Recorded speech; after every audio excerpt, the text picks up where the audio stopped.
Bonjour à tous, c'est Anissé Koubi, fondateur du ministère Christ sans frontières et de l'association Anissé Koubi Ministries. Est-ce que toutes les religions se valent? Est-ce que toutes les religions sont égales?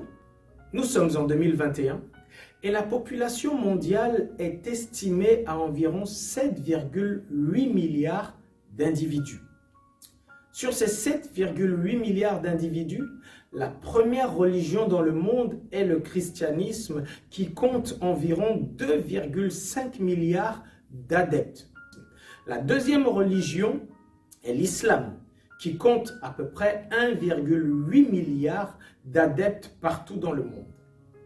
La troisième religion est l'hindouisme avec 1,1 milliard pareil d'adeptes dans le monde. Un peu plus loin, le bouddhisme avec 510 millions d'adeptes, l'animisme avec 300 millions, le shintoïsme avec 106 millions et les athées, les gens qui ne croient pas du tout en Dieu, les agnostiques, les gens qui ne disent pas croire en Dieu ou pas vraiment croire, qui sont un petit peu intermédiaires, les déistes qui croient qu'il y a une divinité mais qui ne croient en aucune religion. Chaque être humain devrait être libre de croire ou de ne pas croire. Mais il y a des pays où on force les gens à croire, où ce n'est pas autorisé de croire autre chose que la religion officielle de cet État-là. C'est dommage, mais en tout cas, nous pensons que chacun devrait être libre de croire ou de ne pas croire. Mais que nous soyons croyants ou non, il est important de respecter les croyances des autres, même si nous ne les partageons pas, même si parfois nous pouvons les vomir. Le respect est essentiel, le respect est important envers ceux qui croient, mais également envers ceux qui ne croient pas.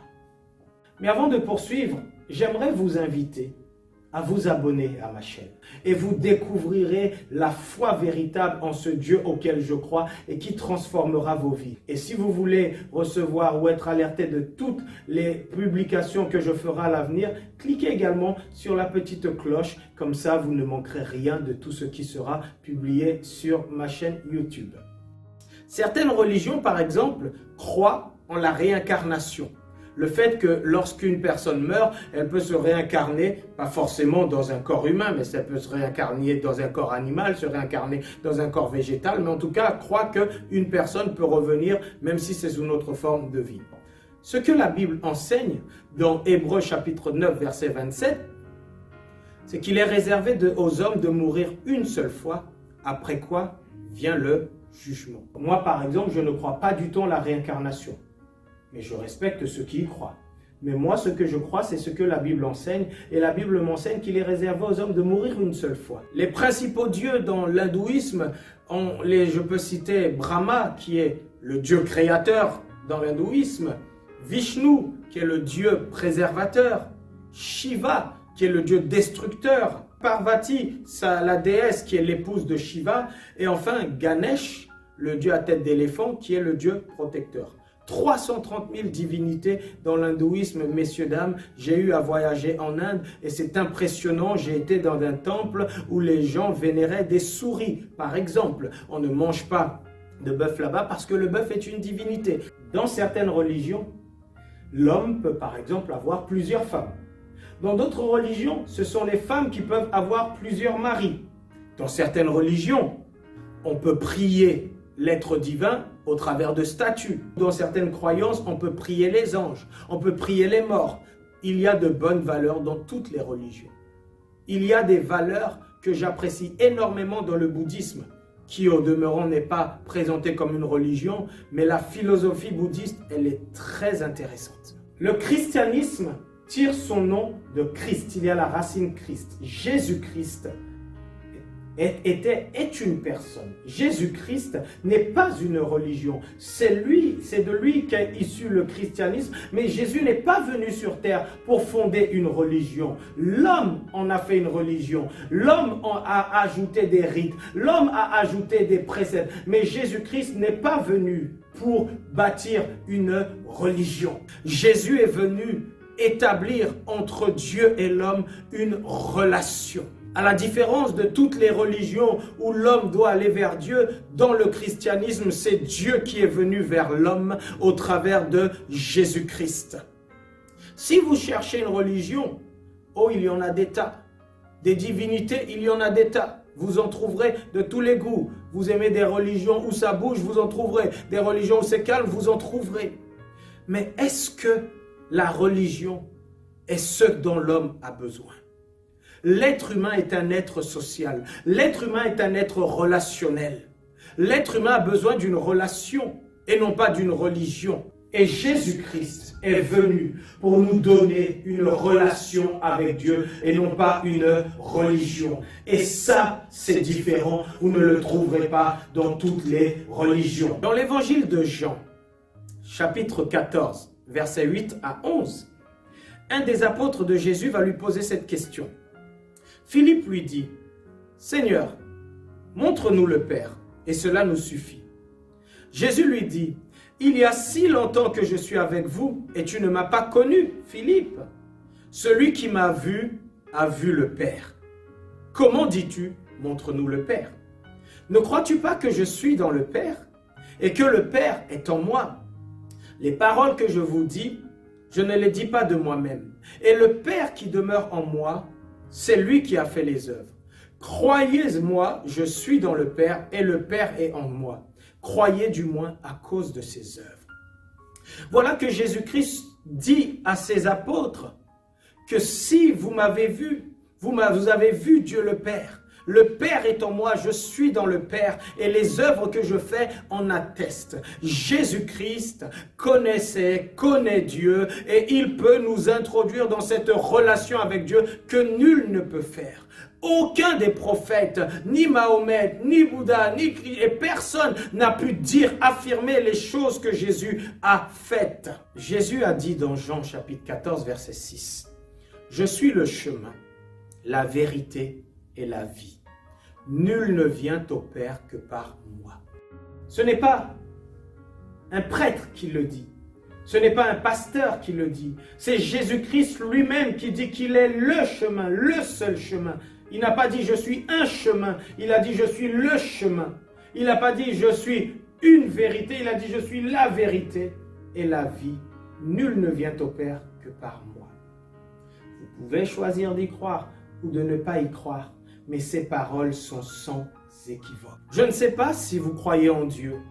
En tout cas, le Dieu de la Bible, le Dieu auquel je crois, le Dieu et Père de mon Seigneur et Sauveur Jésus-Christ, Dieu est amour. 1 Jean chapitre 4 verset 8 dit « Celui qui n'aime pas n'a pas connu Dieu, car Dieu est amour. » Si on vous a présenté un Dieu fouettard dans le ciel qui n'attend que nos péchés pour nous frapper, ce n'est pas le Dieu auquel moi je crois. Si on vous a présenté un Dieu mauvais qui rejette les gens, comme j'ai entendu un jour une personne s'éloigner de Dieu parce que lorsque sa maman est décédée, elle a entendu un prêtre dire « Ah, c'est ce Dieu-là, il ne prend que les meilleurs. » Non, je ne crois pas que Dieu prend les meilleurs. Je crois que Dieu, au contraire, veut le meilleur pour nous. C'est la raison pour laquelle Jean 3,16 dit « Car Dieu a tant aimé le monde qu'il a donné son Fils unique, afin que quiconque croit en lui ne périsse point, mais qu'il ait la vie éternelle. » Dieu est amour. Et il a sacrifié son Fils en nous prouvant cet amour. Et si tu manques d'amour, si tu es seul, si tu te sens jugé, rejeté, quel que soit ta vie, quels que soient tes péchés, quel que soit ton passé, sache que Dieu t'aime. Sache que Dieu ne te rejettera jamais. Les hommes te rejetteront. Les religieux te rejetteront. Peut-être que tu es homosexuel et que tu te sens mal aimé ou rejeté. Oui, les églises, les religieux, les religions te rejetteront. Mais Dieu ne te rejettera jamais. Peut-être que tu es menteur. Peut-être que tu es infidèle. Peut-être que tu es voleur. Peut-être que tu as commis des choses atroces, mauvaises, que l'homme n'acceptera et ne pardonnera jamais. Mais Dieu, lui, te pardonnera parce qu'il t'aime. Si tu veux recevoir cet amour de Dieu dans ton cœur ou dans ta vie, si tu veux recevoir le pardon de tes péchés, tu n'as qu'une seule chose à faire. Cette chose est de simplement ouvrir ton cœur et de croire que Dieu t'aime et qu'il veut pardonner tes péchés. Et il le fera si tu reçois son Fils Jésus-Christ comme ton sauveur personnel, parce que Jésus-Christ est mort à la croix pour que tu obtiennes le pardon de tes péchés, pour sauver tous les hommes et femmes dans toutes les nations. Et il est le seul sauveur, il n'y en a pas deux. Moïse ne sauve pas, Mahomet ne sauve pas, Bouddha ne sauve pas. Jésus est le seul sauveur. Actes des Apôtres, chapitre 4, verset 12 le dit. Car il n'a été donné sous le ciel aucun autre nom par lequel nous devons être sauvés. Et ce seul nom, c'est Jésus-Christ. Mais parce qu'il vous aime, il ne vous laissera pas tel que vous serez venu à lui. Il vous transformera. Il vous donnera un cœur nouveau. Il vous donnera un cœur d'amour, un cœur de pardon. Il vous délivrera de vos peurs, de vos angoisses. Il vous aidera et fera de vous la meilleure version de vous-même. Oui, Jésus-Christ a le pouvoir de faire tout cela, mais c'est à vous de lui ouvrir vos cœurs et de l'accepter. Vous êtes libre de croire ou libre de ne pas y croire. Dieu ne vous forcera jamais. Mais si vous y croyez, je vais vous inviter à prier avec moi maintenant. Je vous propose d'incliner votre tête et de fermer les yeux et de bien vouloir répéter cette prière que je vais faire. Fermons les yeux ensemble et prions. Seigneur Jésus, je viens à toi tel que je suis. Je te demande pardon pour tous mes péchés. Je crois que tu es mort à la croix, que tu es ressuscité pour me sauver. Je t'accepte dans mon cœur comme mon Seigneur et Sauveur personnel. Viens Seigneur, transforme ma vie. Je te remercie de m'avoir exaucé et de m'avoir pardonné. Amen. Je vais prier pour vous maintenant.